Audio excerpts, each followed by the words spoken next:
Cardiovascular Pharmacology: Hydralazine, Nitroprusside, Phenoldiazepam, and Nitrates.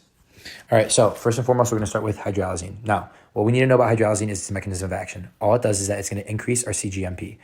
Anytime that we increase CGMP, it leads to smooth muscle relaxation. Smooth muscle relaxation leads to arterial vasodilation. Okay, so it's an arterial vasodilator. And hydralazine specifically dilates arterioles more than veins. So arteries greater than veins. So it's going to lead to an overall decrease in our afterload. Okay, that's what you have to know. Now, one of the drugs that decreases mortality is hydralazine, but it has to be used with nitrates. So hydralazine with nitrates is a decreased mortality drug. And I'm going to highlight these because these are very important. So decreased mortality if you use hydralazine with nitrates, not hydralazine alone. And the only adverse effect that you need to know is that it causes drug-induced lupus. Okay, so increased risk of drug-induced lupus as well as fluid retention. Okay, because there's no diuretic effect when using hydralazine, so you get fluid retention causing sodium and fluid to be retained within the body. Okay, next is going to be our treatments for hypertensive emergencies. The first one is nitroprusside. Nitroprusside is different than all the other nitrates that we're going to be talking about later. And the reason behind it is because it both dilates the arteries and the veins equivalently. Okay, so we're going to have arteries and veins both dilated equivalently, whereas hydralazine dilates arteries more, and then nitrates dilates veins way more. Nitroprusside is the only one that dilates both of them equivalently. Okay, but you have to worry about nitroprusside because it can lead to cyanide toxicity. That's a question that they like to ask. Okay, and the way that it works, same mechanism, increases CGMP via direct release of nitric oxide. Okay. Next is phenoldiazepam. To me, it really isn't that high yield. It's a dopamine D1 receptor agonist. And it just treats hypertension emergency in patients with renal insufficiency. So if you have a patient with renal insufficiency, you're going to give them phenoldiazepam in order to treat that hypertensive emergency. Okay. Lastly, it's nitrates. Nitrates, nitroglycerin, okay? Any word that has nitrate in it, nitroglycerin, right, except for nitroprusside, is going to be a nitrate that specifically vasodilates the veins. Okay, and so we have smooth muscle relaxation with an increase in CGMP due to the fact that it has increased nitric oxide in the vascular smooth muscle. So the increase in nitric oxide in the smooth muscle is going to lead to an increase in CGMP activity, and it causes that smooth muscle relaxation via myosin light chain dephosphorylation. Okay, so that dephosphorylation of the light chain kinase is very important for the mechanism of action of nitrates.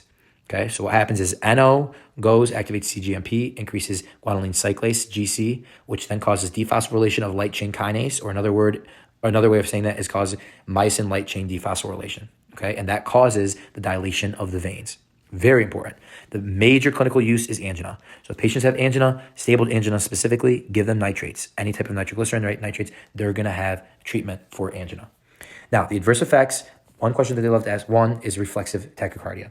The reason we have reflex tachycardia is because when we dilate, okay, if we dilate our vessels, we're going to have a drop in blood pressure. Once we have a drop in blood pressure, we know that our heart responds in a reflexive way by increasing our heart rate. So drop in blood pressure causes reflexive tachycardia. Okay. Same thing, and you're going to see this with other medications. If a medication causes an increase in blood pressure, you're going to see a drop, a reflexive bradycardia. Okay. But this one specifically causes reflexive tachycardia. Okay. And the way that you treat that reflexive tachycardia is with beta blockers for nitrates. Okay. Now, another adverse effect that's very high yield is throbbing headaches as the number one. Okay. Very odd. But one thing that they love to ask you is about Monday's disease. So patients that used to work in the industrial, in industrial ages, as well as anyone that works in any industry now, okay, at factories, at those specific industrial locations, there's natural nitrates present in the environment. So they go to work and they build up this tolerance to nitrate, okay?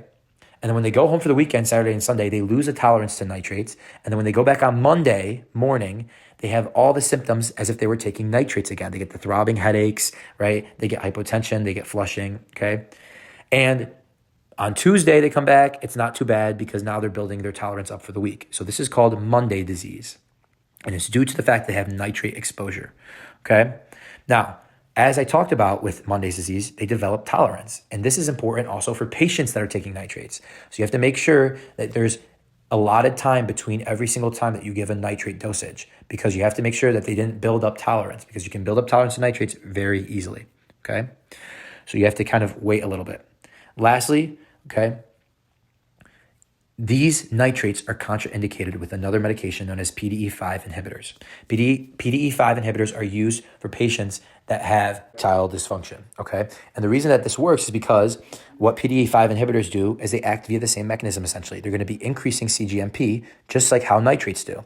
So if we have such a large increase in CGMP with a patient that is taking PDE5 inhibitors as well as nitrates, then the patient has a severe risk of hypotension because you have such large amounts of vasodilation, okay? So very highly contraindicated with nitrates is the PDE5 inhibitor usage, okay? So make sure you know that.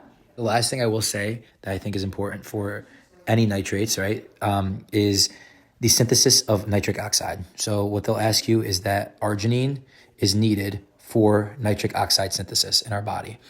They love to ask about amino acids and what they're needed for synthesis. This is one of them, okay? And we're going to talk about another one in the renal section, but arginine is needed for nitric oxide synthesis.